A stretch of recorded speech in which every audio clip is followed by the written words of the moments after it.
And welcome back to Hollywood PopCast. This is the show that's all about today's hottest films and TV shows, the stars who make them shine, how they became stars, and the rising stars you def gotta watch out for. I'm Josh, along with producer Keven, and today we're breaking down the Edgar Wright's remake of Arnold Schwarzenegger's original, The Running Man. We'll zoom in on how Glen Powell got to megawatt star status, plus spotlight a few rising names you'll want to keep an eye on. And stick around to the end for some very cool movie Easter egg. Josh, I've already built the obstacle course in the studio if you're ready to go. That's perfect because I've always wanted to review a movie and pull a hammy at the same time. All while being chased by a chainsaw. True. Kids,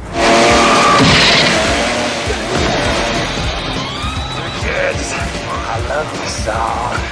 This song's part of me. And I'm gonna make it part of you.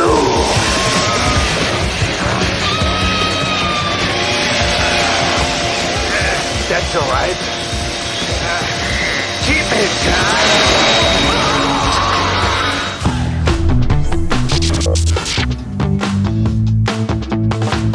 In a dystopian future, The Running Man is TV's deadliest spectacle. Contestants, known as runners, are hunted across the globe by elite killers called hunters. Survive 30 days, you win freedom and fortune. Die, and congrats, you've boosted the ratings. Ben Richards, played by Glen Powell, is a desperate father who signs up to save his sick daughter. Overseeing the carnage is Dan Killian, played by Josh Brolin, a TV producer so ruthless, well, he probably took his notes from actual network executives. We'll get letters. But this feels fitting since he's been both Thanos and a cowboy prophet in Dune. The Running Man story comes from super creepster Stephen King, who wrote the original novel.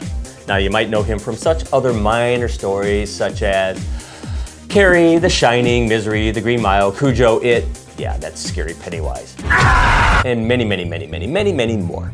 Glen Powell runs like his career depends on it because, well, it kind of did. Powell wasn't always front page material. He started small. A courageous new contestant! Welcome to the Robocon! Don't get too trashed and I win bonus points. The Dark Knight Rises, Expendables 3, even a blink and you'll miss it part on NCIS. Then, Top Gun Maverick happened. Suddenly Hangman had swagger, abs, and box office wings. Which one of y'all has what it takes to follow me?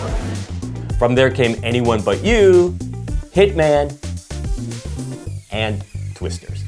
Each one proved that he could lead a film, whether he's flying, flirting, or fleeing for his life.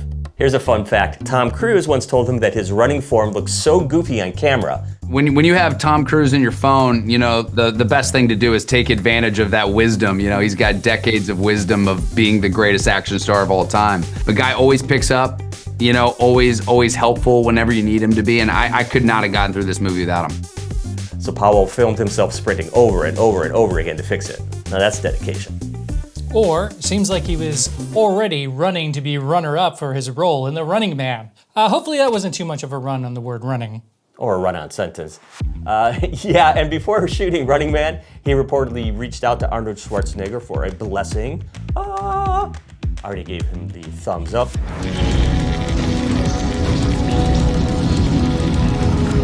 Probably followed by, "Get in the chopper, let's go!" Get to the chopper! I'm kidding, he didn't say that. I just wanted to try out my Arnie accent, and yeah, I know it sucked. But please do like and subscribe, and okay, you can feel free to comment on how poorly I just did Arnie. I have very thick skin. Powell also had to get Stephen King's approval for the role. Now, King holds some veto power over adaptations of his work, and apparently he screened Powell's recent film Hitman before signing off. Happily for all of us, King approved, and another behind-the-scenes blessing for Powell came to fruition. Anita Verrill didn't raise no idiots. Keep a count. Not a cent less than 200. Live meteor, live price. Pay off that bank loan. Amelia Jones plays one of the producers behind the show. She's a little more morally gray than Brolin's character. She broke out with Coda, which won Best Picture at the Oscars, playing Ruby Rossi. the only hearing member of a deaf family juggling high school dreams and family loyalty. Before that, she starred in Netflix Lock and Key and popped up in Doctor Who. And notably as Maeve in Task on HBO, which is Producer Kevin's pick. Michael Cera also co-stars. He worked with Edgar Wright before on Scott Pilgrim vs. the World, which we alluded to with our Hollywood PopCast episode on Honey Don't, starring Aubrey Plaza. Go and check that out. Now let's take a look at some of the names you may not know, but will very soon. Shai Lewis Perry is a 6'9" former MMA fighter who went by the name Chopper, and in this film plays the aptly named Negative Dude. Look familiar from Gladiator 2 and 28 years later as Samson? Yeah, evidently during one audition, he reportedly sprinted straight at the director to prove that he could be terrifying.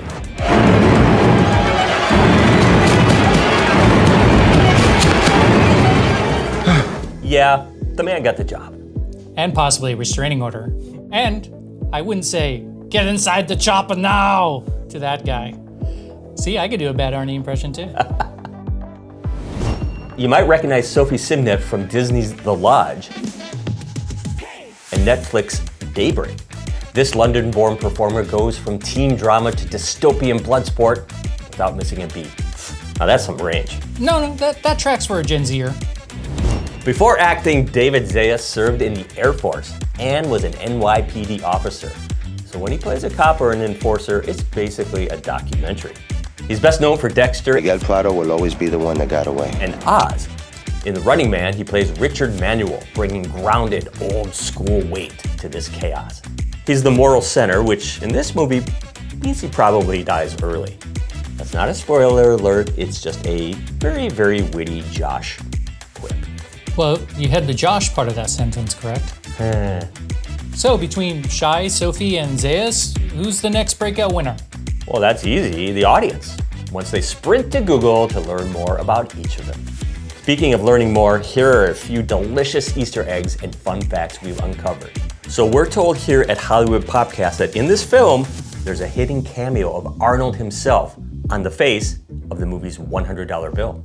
Also, Arnold told Edgar Wright he thanked him for making him so valuable. Ha! Valuable, get it. Glen Powell's character's number is the same as Arnold's in the first film, watch out for that. And this is a super fun one. One of the hunters wields a weapon designed after a prop from Shaun of the Dead, also directed by Edgar Wright. The film's release date is almost exactly when the novel is set, in 2025. And Edgar Wright has said that this adaptation is actually much closer to the novel, and it has King's seal of approval. What count? What count? What count? So that's The Running Man, the new one. Part sci-fi thriller, part social satire, and full-on Star Factory. Hey, thanks for watching Hollywood PopCast. Like, subscribe, comment, and remember, if you hear footsteps behind you, run a little faster. Get in the chopper! Is that better, Kevin? Not even close, man. Yeah.